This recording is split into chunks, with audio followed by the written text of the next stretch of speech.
Welcome to another Wednesday's Word, and this is a sober one. In current events and in the book of Jeremiah, there's talk of terrible things happening in Israel. In Jeremiah's time, Israel was filled with idolatry, and God was sending a day of destruction, which would be in the form of Babylon coming in and leading them into captivity. It'd be a time of atrocities, violence, and bloodshed, and Israel would lose their promised land for 70 years.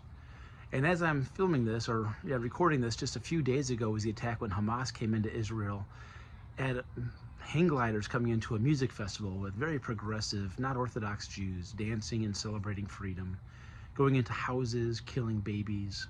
Yesterday, yet late in the news, they found 40 babies, some decapitated. Just horrible things that I even hate to share. But we need to sometimes see the evil in the world. And that's why Jeremiah was called the weeping prophet. He was seeing all the atrocities and he wept. He never delighted in evil. He said that this was coming in his time for God's reasons. And he showed people how to repent. And I don't know why this is happening. I'm not an expert on Israeli-Palestinian politics.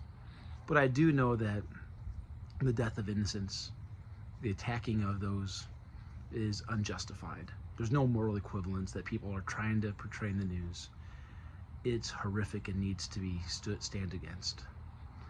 And so today, just want to join in with Jeremiah, weeping, crying out, praying to God for wisdom.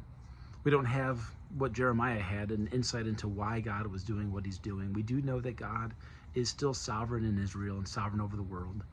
We know that nothing happens outside of his plan, but I am speechless in the face of this evil. And so take some time and pray.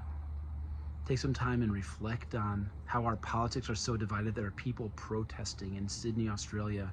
People were actually shouting, "Gas the Jews." In New York and Toronto and many cities are protesting in support of this atrocity. We have to ask ourselves how our world has gotten here and pray that God brings revival. And that's all I got for today. God bless.